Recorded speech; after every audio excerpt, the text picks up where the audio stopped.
ওম শান্তি 25 জুন 2025 সাকাৰ মহাবাক্যৰ সম্পূৰ্ণ সাৰ কথা।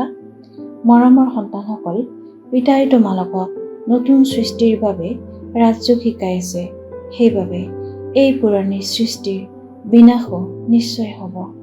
প্ৰশ্ন: মনুষ্যৰ কোনটো এটা ভাল অভ্যাস আছে কিন্তু তাৰ দ্বাৰাও প্ৰাপ্তি নহয়? উত্তৰ: মনুষ্য ভগৱানক স্মৰণ কৰাটো যেন অভ্যাসত পৰিণত হৈছে।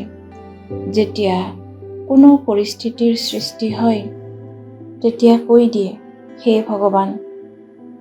সন্মুখত শিৱলিংগ আহি যায়, কিন্তু যথাৰ্থ পৰিচয় নোহোৱাৰ বাবে প্ৰাপ্তি নহয়। তেতিয়া কৈ দিয়ে, সুখ দুখ সকলো তেওঁৱেই দিয়ে।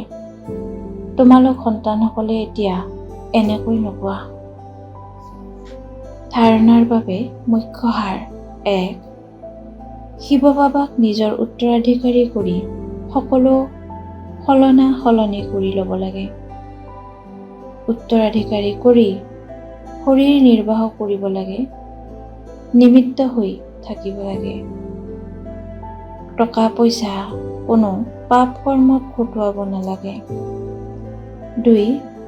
ভিতৰি আনন্দত গদগদ হৈ থাকিব লাগে যে স্বয়ং জ্ঞান সাগৰ বাবাই আমাক পঢ়াই আছে।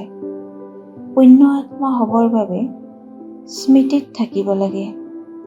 মায়াৰ ধুমুহালৈ ভয় কৰিব নালাগে। বৰদান: সত্যতাৰ আধাৰত এক পিতাক প্ৰত্যক্ষ কৰোঁতা নিৰ্ভীক কৰ্তৃত্ব স্বৰূপা। বিস্তাৰ: সত্যতাই প্ৰত্যক্ষতাৰ আধাৰ। পিতাক প্ৰত্যক্ষ কৰিবলৈ নিৰ্ভীক আৰু কৰ্তৃত্ব স্বৰূপ হৈ কোৱা সংকোচ কৰি নহয়।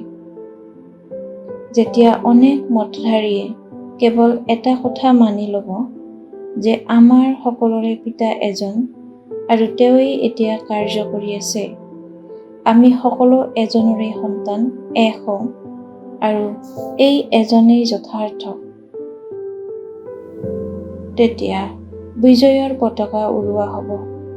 এইটো সংকল্পৰে মুক্তিধামলৈ যাবা আৰু যেতিয়া নিজৰ নিজৰ ভূমিকা পালন কৰিবলৈ আহিবা, তেতিয়া প্ৰথমতেই এয়াই সংস্কাৰ জাগ্ৰত হ'ব যে ঈশ্বৰ এজন। এয়াই সোণালী যুগৰ স্মৃতি।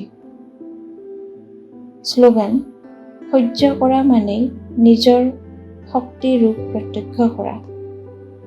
অব্যক্ত সংকেত: আত্মিক স্থিতিত থকাৰ অভ্যাস কৰা, অন্তৰ্মুখী হোৱা। যেনেকৈ এই দেহ স্পষ্টকৈ দেখা পোৱা যায়, তেনেকৈ নিজ আত্মাৰ স্বৰূপ স্পষ্টকৈ দেখা দিয়ক, অৰ্থাৎ অনুভৱত আহক। মস্তক অৰ্থাৎ বুদ্ধিৰ স্মৃতি বা দৃষ্টিৰে আত্মিক স্বৰূপৰ বাহিৰে অন্য একোৱেই যাতে দেখা নিদিয়ে বা স্মৃতিলৈ নাহে, এনেকুৱা নিৰন্তৰ তপস্বী হোৱা। তেতিয়া প্ৰত্যেক আত্মাৰ প্ৰতি কল্যাণৰ শুভ সংকল্প উদয় হ'ব। যদিওবা কোনোবাই নিজৰ সংস্কাৰ স্বভাৱৰ বশীভূত হৈ তোমালোকৰ পুৰুষাৰ্থত পৰীক্ষাৰ নিমিত্ত হৈছে, তেওঁৰ প্ৰতিও সদায় কল্যাণৰ সংকল্প উদয় হওক। ওম শান্তি।